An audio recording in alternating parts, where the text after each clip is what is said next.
They decided to do an endoscopic anti-reflux procedure, namely GERDx.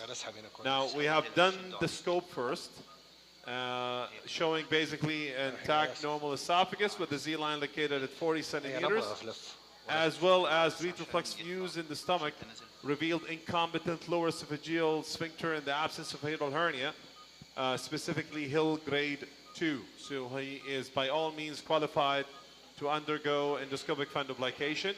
As I mentioned in this procedure, so far we have in the market two procedures, Isofix or two devices, Isofix and GERDx. And in this one we are demonstrating GERDx. My colleague Dr. Saad Alrajhi is actually showing us the proper device. You do have the endoscopic image, right? We're trying to insufflate the stomach. It's very important that you have a good insufflation. Dr. Emad, do you need to do manometry and pH study before this procedure? So it's not a routine practice. If you have it, good and well. If you don't, then it's only indicated. If the patient basically have anything that make you concerned that he may have an ineffective esophageal motility because of, let's say, smooth muscle atrophy, like scleroderma, or if you're questioning if the patient has some sort of motility disorder such as tertiary contractions, hyperspastic esophagus, and all of that. So unless you don't have to do it, especially in the endoscopic fundoplication, because it's not complete fundoplication, it's like 270 degrees, or what we call door fundoplication. Yeah, so we'll require a little bit of inflation here. So as Dr. Emad mentioned, so this is the GERDx device here we're using. So as you can see, it requires two physicians. So the aim of operator 1 and operator 2 who's scoping is to give us good views. Operator 1 is mostly to kind of position the GERDx device, and as you can see here, we need air in the beginning, and then once we deploy the stitch, we usually deflate the stomach. So now I'm advancing the helix here towards a greater flexure, good, and then I'm gonna start cinching here. So righty-tighty, lefty-loosey. So as I'm going tighter here, and then I'm pulling the flap that we want towards the GERDx device, okay? And then Dr. Emad here will suction. Dr. Saad, can you show us the device? Can you get a close and give us what's the buttons there and what you... Yeah, so I don't know if the cameraman can do that, but... Can you focus on... Can you zoom in? This area? Yeah, can you zoom in on this device? Zoom here. Doesn't. All right, so as you can see here, the device is very simple, well explained. If you can zoom more, we can just turn the lights for a second here. Turn the lights for a second. Light on. Okay. So basically, if you could see and adjust the brightness of the device, it's clearly very basic and easy to understand. Here we have the wheel that controls the retroflexion and the device itself, and the arm of cinching or suturing, and then here you can control the stiffness, so you can keep it in place once you secure your position and ready to fire or grasp. And here the device itself is labeled to open, close, and fire. And in between, you must have actually to move this shifting from one place to the other. So you open, then you close, then you fire, and then the way around. Exactly. So that's it's self-explained here, where the scope goes into the device through the channel into the stomach. So what I'm going to do now is I'm going to switch to close. All right. You can see now the device is closing. And then I'm going to bite on it, as you can see here. That's a bite. That's a very nice bite. So now I'm biting, and now I let go. So you're ready to fire. And then we're ready to fire. And then we're going to fire suction, suction, suction. And then we're going to fire the first suture. That's good. So, Emad, what is the indication of GERDx here? Dr. Ayman asked a question about the motility. We should do motility and pH metry before doing that. When do you, is it mandatory or not mandatory? So to start the first to answer the first part of the question, endoscopic fundoplication, it's fairly new procedure compared to the fundoplication surgical, I mean. And if we go back with the transoral incisionless fundoplication, namely the esophageal C device, it has history that goes back to 12 years in the market, specifically in the US market. Yeah, we're done. I'm sorry? I mean, it's already fired. It's so nice. it's okay. So we have to now. We're going to get rid of the device and then come back and examine with the scope. Relax. I'm going to continue answering the question once we get this. So I'm going to pull the scope. You relax it completely. Yeah, completely relax here. And yeah, there you go. You can pull it out completely. There we go. So to go back to the patient has to weigh or had to weigh between undergoing surgery versus continuing on these medications. And some patients may not consider going for surgery because of the risk of complications, specifically or adverse events. However, since we found or started practicing endoscopic fundoplication globally, now the patients do have a less invasive, as effective options, which no longer can justify keeping them in medications that may risk the adverse events. And of course, the cost burden and the money burden. So if the patient is, you have to go in. The only rule for manometry, if we as physicians are actually concerned that the patient may not only have reflux, he may have an esophageal motility disorder, then it is indicated. But not indicated for every single patient because we're not doing the 360-degree fundoplication or wrap, we're just doing 260-degree.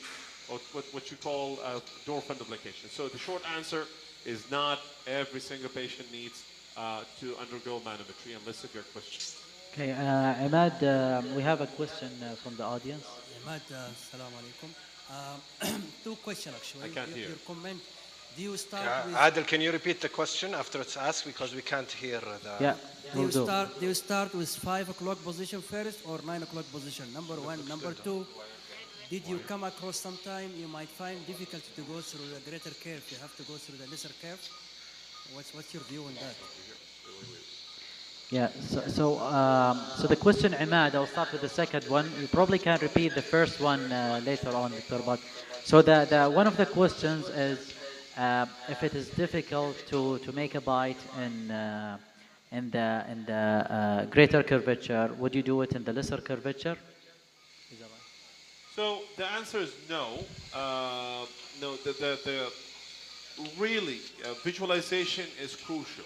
You must really see your target. Each device has different approach. GERDx, we prefer to do the greater curvature, the bite, and you can do a bite on another side like 9 o'clock and then at 6 or 3 o'clock. However, when you're doing TIF, for instance, the procedure relies on, also operating in the greater curvature, but then you will choose 11 o'clock, 1 o'clock, 7 o'clock, and 5 o'clock. You fire fanisters, three fires on 11, and 3 at 1, then 5 at... My fingers are big. Gigantic. Yeah, you're good,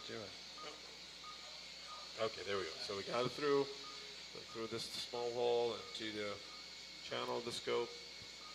GERDx is easy, very practical, and just one thing to remember, do not do it in patients with large hiatal hernia. No, but in GERDx, you don't have to go anti or with clockwise or anti-clockwise. It's all about where can you make a nice bite to have an efficient fundoplication. We'll show you in a second. So we passed the device through.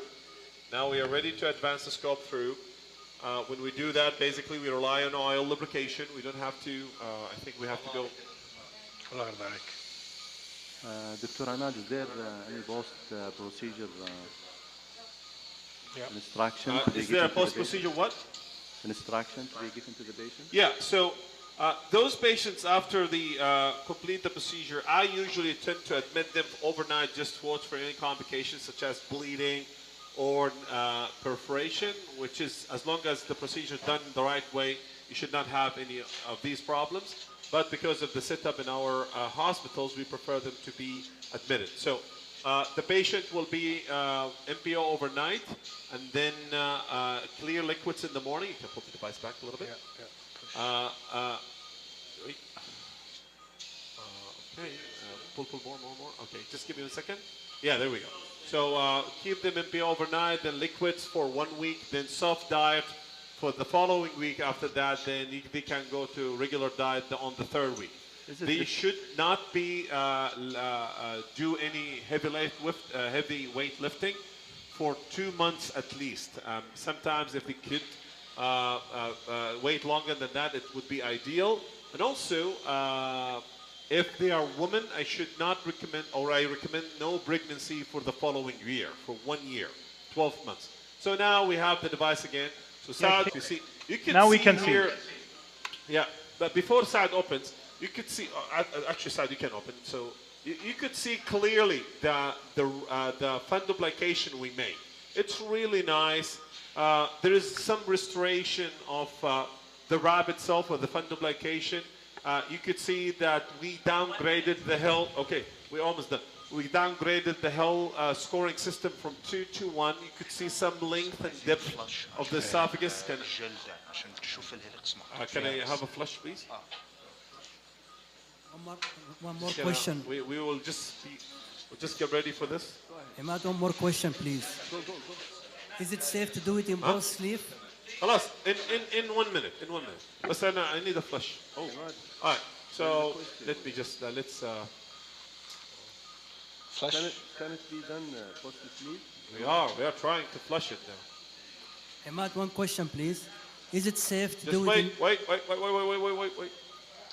Oh, come on. Be gonna cut.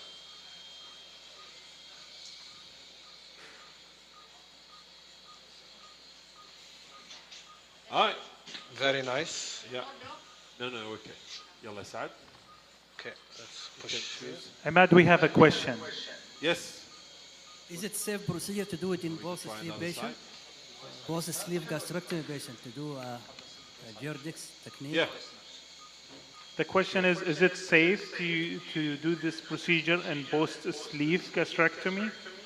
So it is off-label. I mean, there were some cases done post-sleeve. It all depends how much space you have to do the retroflexion of the arm of the device. If that's possible, then good and well, and you can proceed with it. You mean Absolutely. Not with the TIF. The TIF cannot do that. So in my practice, I consider it in those who did sleep, those who had gastric bypass, or those who had actually nascent fundoplication that become incompetent, or the lost wrap. So post-surgical, you can consider it in them. Okay, so thank you, Emad, Saad. I mean, we can see the position of your second. We are almost done here. We're almost done. So we'll two. So now they're gonna place the second one. Yeah. Deflate. One last stitch, Dr. Adil.